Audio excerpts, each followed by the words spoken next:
Realtors, I think, can get a super bad rap about always looking for the bigger, better deal, always looking for a client that's going to transact now. And the reality is this, is that I would say, at least for me personally, the vast majority, I don't really have a percentage, but the vast majority of people that I deal with, buyers and sellers, I've worked with them for a period of years, and they go through different phases.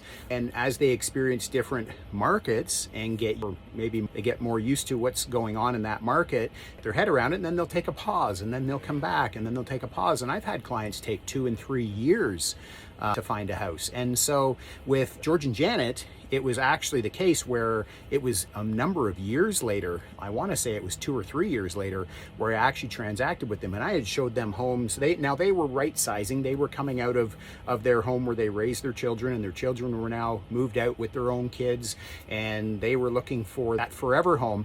And the interesting thing was, is the house that they ended up buying was in the same subdivision and the same area as what they had looked at 15 years prior when they had bought their existing house. So they ended up in the place where they wanted to go. They just took a slight detour.